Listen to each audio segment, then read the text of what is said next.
Have you ever wondered how science and technology help us in nation building? Or how does it help us cope with difficult situations? Sit back and relax, and let's watch this short video. Ako nga po pala si Adrian Edra, grade 11 student from Monico Rarama National High School. Dahil sa pandemya, naapektuhan ang edukasyon ng mga mag-aaral. Ang dating masaya at maligayang paaralan, ngayon ay tila bagang nababalot ng katahimikan. Paano na ang aming kinabukasan? Nagsulong ang kagawaran ng edukasyon ng programang naglalayong ihatid ang edukasyon sa tahanan sa pamamagitan ng RBI, Radio-Based Instruction. Sa pamamagitan nito, mas naiintindihan namin ang aming maaralin sa iba't ibang asignatura at higit pa rito ay pwede kaming makapakinig saan man. Pangalawa, sa pamamagitan ng pakikinig ay para na rin kaming nasa loob ng silid-aralan at higit pa rito ay pwede namin itong balik-balikan sa pamamagitan lamang ng pagbisita ng Facebook page ng Radyo Eskwela sa Isabela.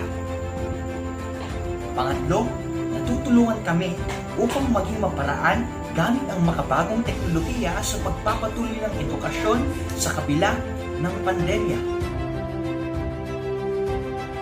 Sa Radyo Eskwela sa Isabela, patuloy ang Edu Action!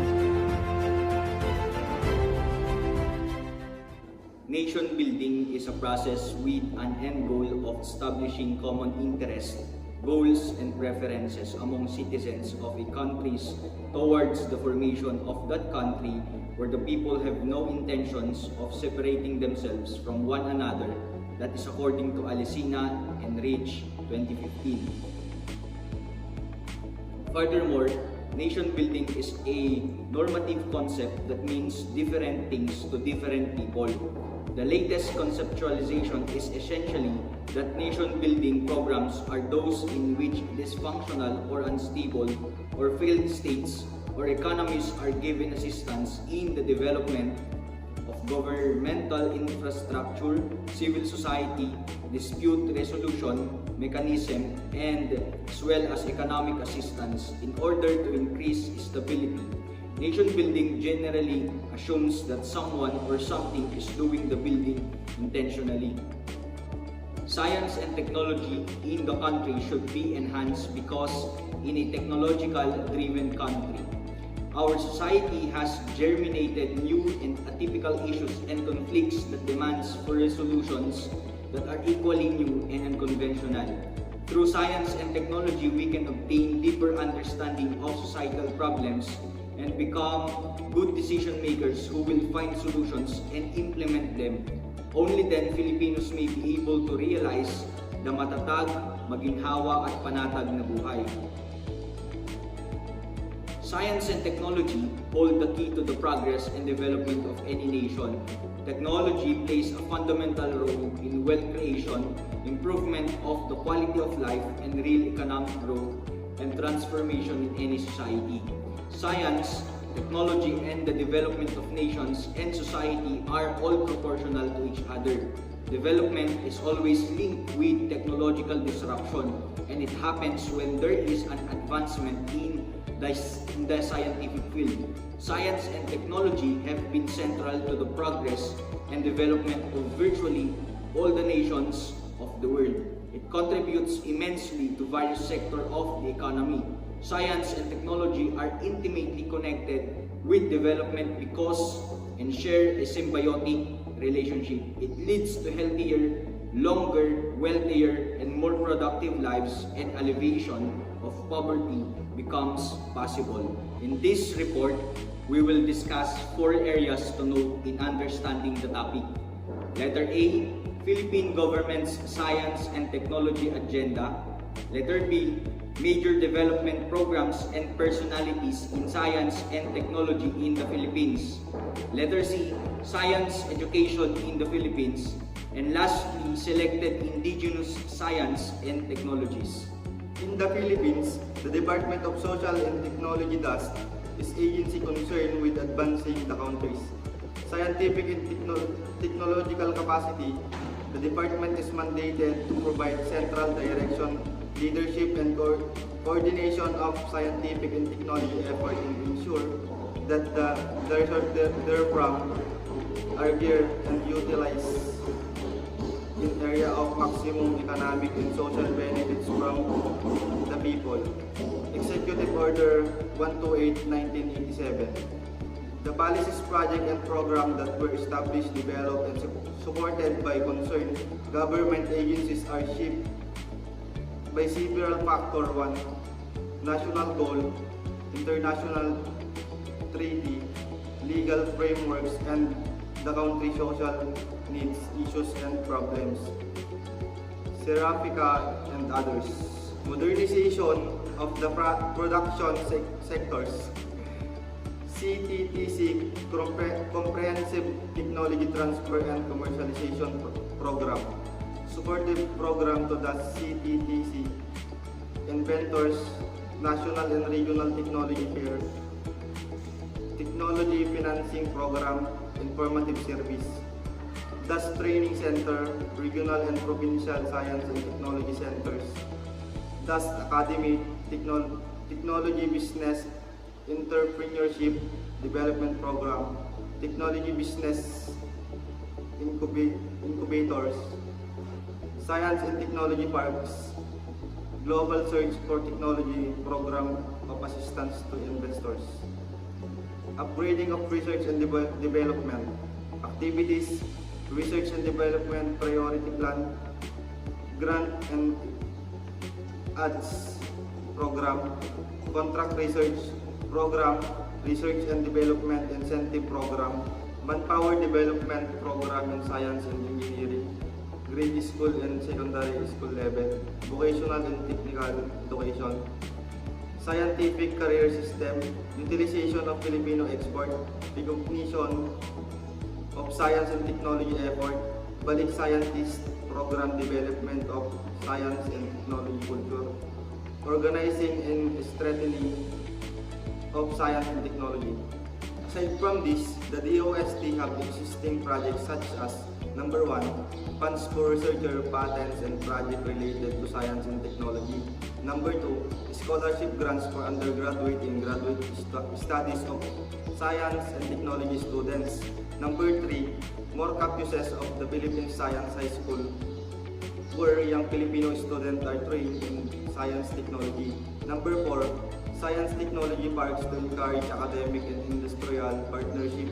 Number 5, balik scientist program to encourage Filipino scientists to come home and work on researcher and projects with fellow Filipino scientists.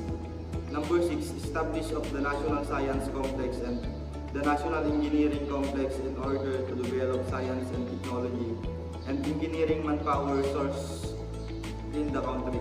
Major personalities in science and technology in the Philippines. E. Villanueva del Mundo was a Filipina physician, the founder of the first education hospital in the Philippines. Eduardo Sugi was a Filipino biologist, a leading authority of plants in the Philippines. Rufino Cadulao Trono Jr. was a Filipino biologist, dubbed as the father of Capapaycos farming. Maria Rosa Ilagan was a Filipino food technologist, pharmaceutical chemist, humanitarian, and war hero. It is very common to see and learn about contribution of famous scientists from foreign countries in our textbooks. However, as Filipinos, it is important that we are aware of the Filipino scientists who have made significant work and contribution to the development of science and technology in the country. Science education in the Philippines. Under the Department of Science and Technology, the Science Education Institute is the sub-agency in which mandated to undertake science education and training, administer scholarships, awards and grants, undertake science and technology manpower development, and formulate plans and establish programs and projects for the promotion and development of science and technology education and training in coordination with the ED, CHED, and other institutions of learning, that is according to Executive Order number 128.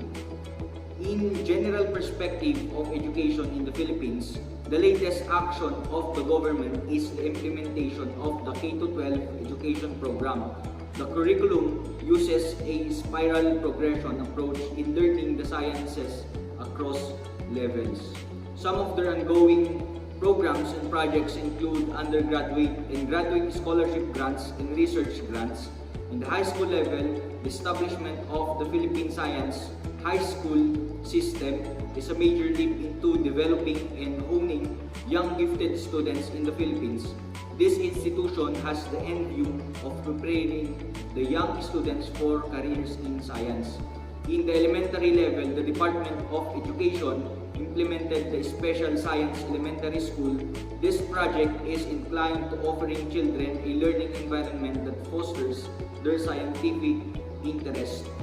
The immersation of the country, early Filipinos have exhibit science and technology in their way of life. This informal scientific and technological knowledge that they exhibit and practice were influenced by factors such as survival, culture, and economic activities. Through their way in agriculture method, in livestock growing and food production, the scientific knowledge of early inhabitants of the country is manifested this method into way of work. The early Filipinos are now termed as folk science or other terms, indigenous science. Prediction of weather using herbal medicine, preserving of food, classifying plants and animals into families, selecting food seeds for planting, using indigenous technology, building local irrigation, classifying different types of soil planting for planting, producing wines from tropical fruits, keeping the custom of growing plants and vegetables. We have different indigenous peoples in the Philippines, in Luzon, Visayas, and Mindanao. Here are some examples of the indigenous science and technology. We have prediction of weather, shining moon with a rainbow encircling or a bloody red sunset. Prediction of weather, kasili or the mythical fish. In medicine, we have anino herbal plant, tuog, and guava leaves. In preserving foods, etag. In agriculture, the Banawe rice terraces construction. In technology, we have pottery, weaving, and metallurgical craft. In producing wines, we have what we call tape. In the houses, we have bahay na bato, bahay kubo, and Kalinga traditional house. Indigenous science is important in development of science and technology in the Philippines. Like the ancient civilization, indigenous science gave birth to the development of science and technology. As a field and as a discipline, indigenous science helps with the people in understanding the natural environment and in coping with everyday life.